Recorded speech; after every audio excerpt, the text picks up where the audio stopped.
রাখলাম। তো এগুলো এখন তুলতেছি। তো আলু অন্য বছরের তুলনায় একটু কমই। এই যে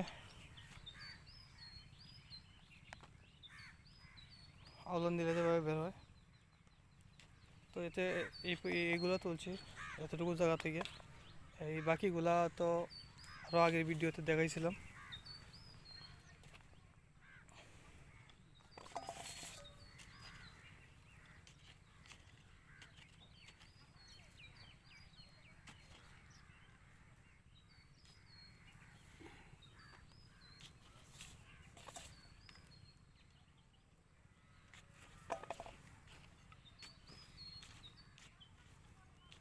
আলু দা আলু কই বাইরে কইতে আলু বাইরিব।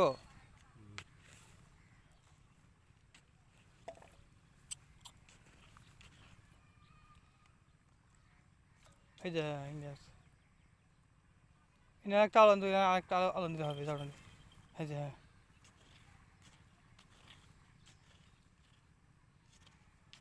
এই যে সার দিয়ে এমনিতেও কম হয়েছে, সার আরও বেশি করে দিলে লাল। যেটা প্রফিল মাছ দিছে না, হ্যাঁ ওটা আলু হয়েছে, গাছ দিব যে লাগাইছে এই দিয়েছে না, কত ভিটামিন দিচ্ছে।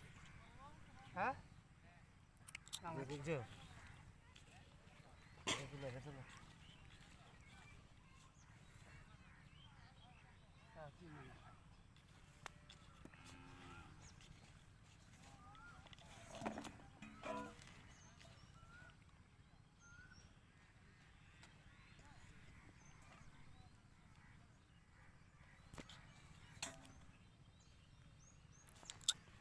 তো আশপাশটাও দেখায়।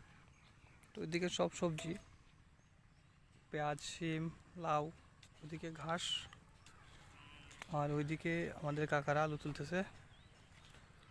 যেটা হচ্ছে সমরদাদের অংশ, যে সমরদার কাকা বাপ তারা আলু তুলতেছে ওইখানে, আর আমরা তুলতেছি আমাদের ওইখানে। তো প্রথমে এই লাঙ্গল দিয়ে র্যাক দিতে হয়। এই যে র্যাকগুলো দেখতে পাচ্ছেন, তো এই র্যাকগুলো লাঙ্গল দিতে হয়েছে প্রত্যেকটা র্যাক। তো এইভাবেই র্যাক দিয়ে তারপর আউলে তুলতে হয় কি, মাটির আউলন দিয়ে। কষ্ট করতে হয়, কারণ কষ্ট ছাড়া তো কিছুই হয় না। আর এটি হচ্ছে আলু ঘাস, যে ময়লাগুলো আলুর গাছ মরে একদম শেষ।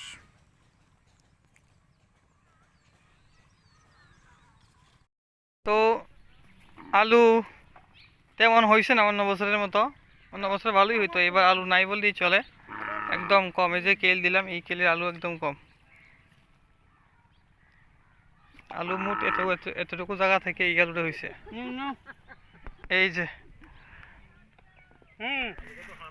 ফান খেতেছ আলু খেত রোদের মধ্যে ফান খাওয়ান তো ভালাই, চা পাইবা আর কাম করবা। হ্যাঁ বন হয়ে গেছে বেশি, এই যে বনটি পরিষ্কার করতে হইব, বনটি পরিষ্কার করে নি একটু।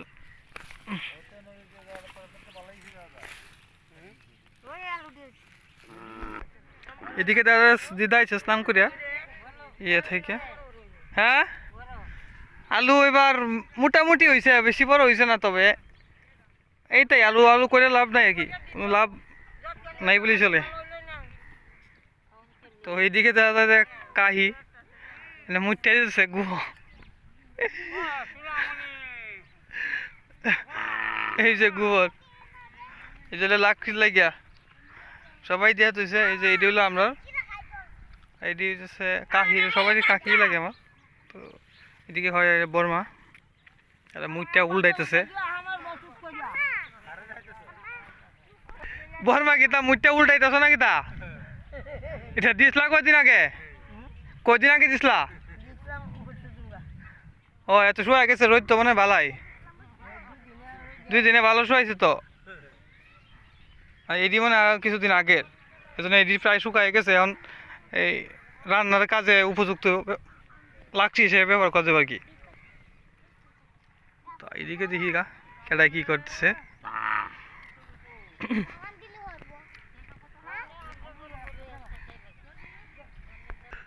এ শাওন কি করো? বয়া না খারে এসো তো কবে এসো?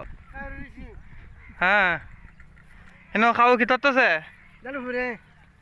চালা এনে কয়টা উঠছে কোন কোন তার কোন দিই উনি 1 2 3 4 5 সোজা 6টা উঠছে না আর বেশি বেশি আছে এনে কাছে কেটে আছে 1 2 3 4 5 6 7 7টা।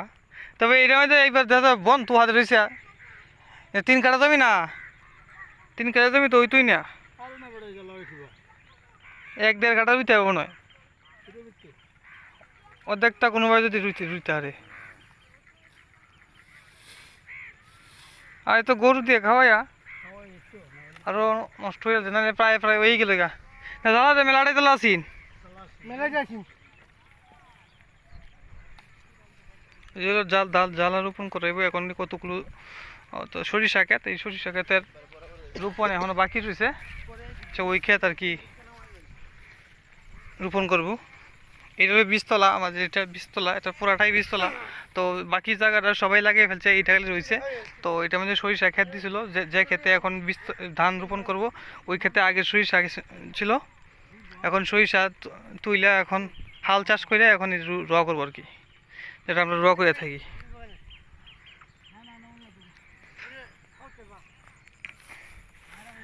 হ্যাঁ এটা মানে উস্তাদ এদিকে মানুষের দিন নিতে আরো এদিকে সার এই সার গাই বাছুর এদিকে সব প্রত্যেকেরই আছে আর কি প্রত্যেকেরই গরু বাছুর সার হাঁস মুরগি তারপর ছাগল এগুলো আছে। ও আর বিশেষ করে ছাগল হাঁস মুরগি এটা প্রত্যেকের বাসায় নাই তবে আছে গরুটা প্রত্যেকের বাড়িতে খুব বেশি পরিমাণে আছে আর কি এক একজনের 50টা এক একজনের 5টা এক একজনের 2টা যার যত সামর্থ্য তার সামর্থ্য অনুযায়ী গরু আছে। আর ওই যে কান্দা ওই যে আমরা ওই কান্দায় গরু রাখি কান্দায় এখন আমি যাচ্ছি না অন্য ভিডিওতে কান্দা দেখাবো গরুর। তো এটি হচ্ছে গিয়া মাছের খনি এই যে এই খনিগুলা সেচ দেওয়া হয়েছে আর প্রত্যেকটা খনি সেচ দেওয়া হয়েছে মাছ অন্য বছর থেকে একটু কম হয়েছে। এই যে এইদিকে যে নৌকাগুলো আছে এই নৌকাগুলা তো হইতেছে শুকিয়ে গেছে তো নৌকা দিয়ে কিছুদিন পর টোটাল জায়গাটা শুকিয়ে গেলে এখানে তার তেল দেওয়া আর একটু কালার করব এই তার তেল দিলে আপনার ইয়ে থাকবে নৌকার কাঠগুলো একটু শক্ত বেশি থাকবে আর কি। আর এখন যাই একটু আগাই সামনের দিকে যে কী অবস্থা দেখি তো চেরি এটাও ফাঁকাটাই ছিল যেহেতু ফাঁকা শেষ দেওয়া হয়ে গেছে এখন এটার মধ্যে ধানের রোপণ করে দেওয়া হয়েছে। এই যে অসাধারণ একটা পরিবেশ কেউ না আসলে কল্পনাই করতে পারবেন না যে এমন একটা পরিবেশ আছে আর ওই জায়গায় আসলে এতটুকু ভালো লাগে। তো আমরা গ্রামের মানুষ গ্রামে থাকি অনেক অসাধারণ একটা অনুভব করি আর আমরা যে শহরে যাই একটু ভালো লাগে না কিন্তু শহরে তো এই আপনার কার্বন ডাইঅক্সাইড বেশি আর এইখানে পুরোটাই তো অক্সিজেনের কোনো ইয়ে নাই আর কি ঘাটতি নাই। বিশেষ করে তো আমাদের তো রোগও কম হয়। এই যে বিগত সময়ে যে করোনা ভাইরাস গেছিলো করোনা ভাইরাস কিন্তু আমাদের আক্রমণ করতে পারে না এই যে এক গ্রামের কেউ বলতে পারে না বলতে পারবে না যে গ্রামের কেউ কারোর করোনা হয়েছে এই পর্যন্ত। তো আমি দেখি আমাদের ওইখানে আলু তুলতেছে তো ওইদিকে যাই যে আলু এদিকে তোলা হয়েছে তখন পর্যন্ত আর যে বাবা তো এই লাঙ্গলটা দিয়ে মূলত আলুটা এইভাবে ইয়ে করতে হয় সারি করতে হয় লাঙ্গল দিয়ে।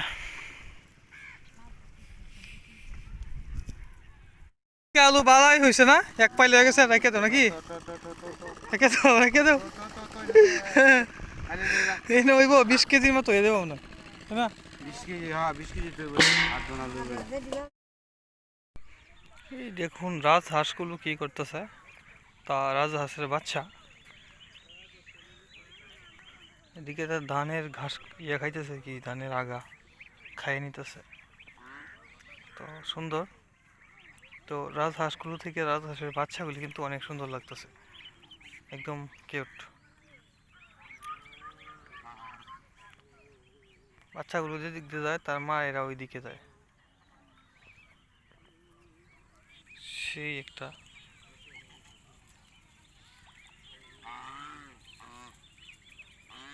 এই হলো গ্রাম বাংলার দৃশ্য, যে দৃশ্য দেখে মানুষের হৃদয় একেবারে আবেগে আপ্লুত হয়ে যায়।